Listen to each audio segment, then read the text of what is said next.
Good day everyone, I am Richard G. De Rosa and today we will discuss about the speech community. Today we will learn and explore how language isn't just words but it is tied to our social and cultural worlds, helping us understand why people communicate differently in various settings. So why this topic matters? Have you noticed how you speak differently in home, in class or online? These changes happen because of social rules, not just grammar rules. To understand communication fully, we must study who speaks, how they speak, and why. So let's proceed. What is this topic all about? We will understand, in this slide, we will understand the speech community or its definition. So first is it's look at language as part of social life, not as an isolated system. Next bullet is uses ethnography of communication to study real interactions. Third is the examine rules, meanings, and patterns of speech in different groups. So language doesn't just exist in an isolation. It works within social and cultural frameworks. The ethnography of communication is a method to observe how people actually use language in daily situation, focusing on shared meanings and rules within communities. This helps explain why speech varies across groups. So next slide. First is the speech community versus language group. First bullet is sharing a language does not always mean belonging to the same speech community. We'll take note of that. Next is social ties and common experiences shape how people use that language. Next is individuals often move across several speech communities. So we don't confuse a speech community with a simple language group. Speakers of the same language might form separate communities due to different social networks or expectations. We'll all juggle multiple ones like family versus friends. So next is we'll discuss the units of speech behavior. Speech behavior can be examined at different levels, from small individual actions to larger organized activities. Help show how meaning is built in interaction. So we can break down speech into layered units, starting from basic actions up to full events. This analysis uncovers how interactions construct meaning step by step. Next slide, we'll talk about the speech situations. So broad social settings where communications may occur. Example is class, meeting, or ritual. The setting influences what kind of talk is expected or acceptable. Some situations may allow speech without requiring it. So speech situations are the wider environments. For example, the school, specifically the classroom or a ceremony that set backdrop for talk. They guide expectations for speech without always demanding it. So next slide. Speech events. Specific activities in which speaking plays a central role, guided by shared rules within a community. Participants know when to talk, when to listen, and how to take turns.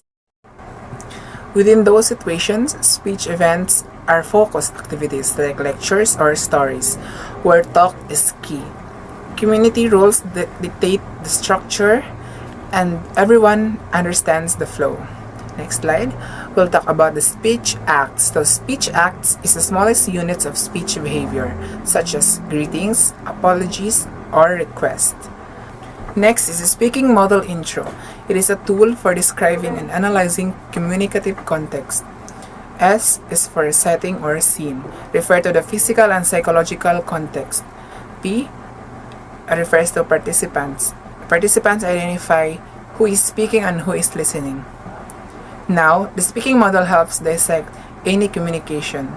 Start with S, the location or the vibe, P, the people involved under roles. More elements of speaking. E or ends describe the purpose or the goal of your talk with one another. Next is A. It is the acts or sequence refers to the order and form of message. Key indicates tone or manner of speaking. To be exact, E is the goal of the talk, and A is for how it unfolds. Key is the emotional tone, like serious or casual. This captures the dynamics. To complete the speaking intro model, let's have the letter I. It is the instrumentalities. It includes the channel and the language variety that it has been used. N is for norms.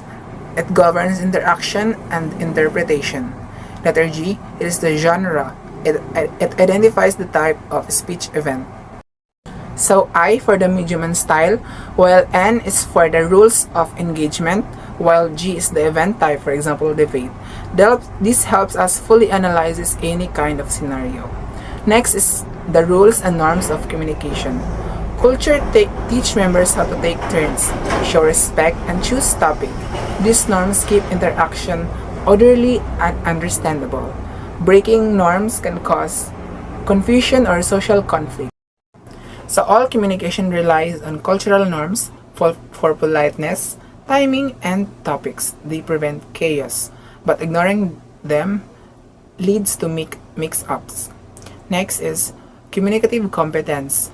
Knowing not only what to say, but when, to whom, and how to say it, combines grammatical knowledge with social and cultural understanding. We can develop it through active participation in different speech communities. True skill in talking means fitting your words to the moment and audience. Beyond grammar, it's social know-how gained from real involvement. So, a question. Why ethnography of communication matters? Because it connects language with culture and society. It offers methods for studying real-life communication in context. It is also useful in fields like education, anthropology, and social linguistics.